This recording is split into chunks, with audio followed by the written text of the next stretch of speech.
Hello, my dear students. This is Abhishek Mishra, Faculty of Social Studies at Mount Litra Z School, Jhansi. In this video, I am going to teach you Class 10th Economics Chapter number 2, Sectors of the Indian Economy. In my last video, we had studied about the tertiary sector and the growing importance of the tertiary sector nowadays. As we had seen over there that most of the people are willing to work under the tertiary sector because this tertiary sector is giving more facilities and more income to the people. Now in this video we are going to see the share of different sectors in the GDP. As I had earlier told you, the meaning of GDP, that is gross domestic product. All the production that is done in a country in all the three sectors in a particular year is called GDP of that country. So here in this video we are going to understand the share of all the three sectors in the GDP of our country. So let's start. A remarkable fact about India is that while there has been a change in the share of the three sectors in GDP, a similar shift has not taken place in employment.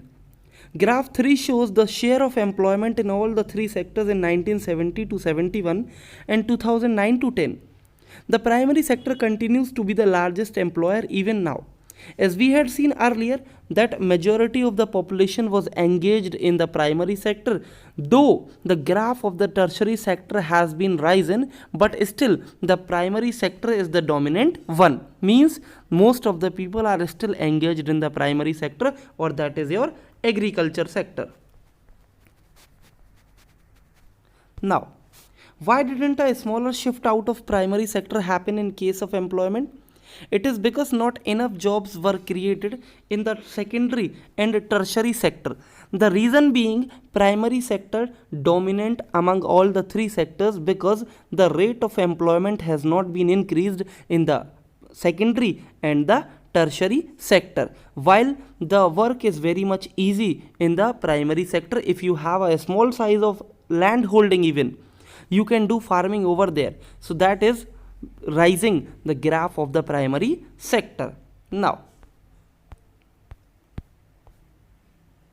even though industrial output or the production of goods went up by more than 9 times during the period, employment in the industry went up by around 3 times. Employment is 3 times, while the production of goods and services has been gone to 9 times.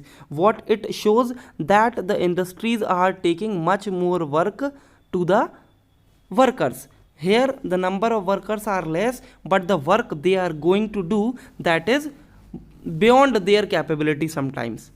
The same applies to the tertiary sector as well. While production in the service sector rose by more than 14 times, employment in the service sector rose around 5 times. Means there are not enough jobs, so the people, those who are already engaged in both these secondary and tertiary sector, they are fulfilling the requirement of the labor and doing more labor and producing more goods and services.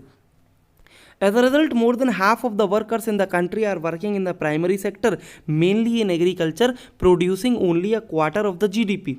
In contrast to this, the secondary and the tertiary sector produce 3/4 of the produce, whereas they employ less than half of the people. So what the graph shows, that though the rate of employment is very much less in secondary and tertiary sector, but the share in GDP is very more.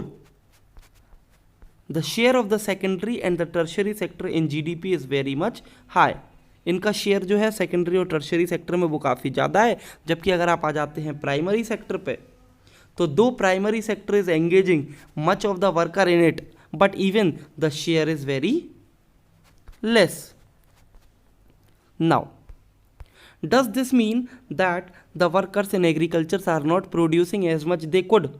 What it means is that there are more people in agriculture than is necessary. So even if you move a few people out, production will not be affected. In other words, workers in agricultural sector are underemployed, or you may say they are working as a disguised employment. the employment that is given to the worker of the agriculture sector called as disguised employment means the workers are more than the requirement. So the extra workers are coming in the category of disguised employment. If we are taking out some of the workers, henceforth it is not going to affect the production in the primary sector. The workers are more than the required ones. That's why the share of primary sector is much more less than the secondary and tertiary sector. Here an example is given to you that I will teach you in my next class. Till then, thank you, goodbye, God bless.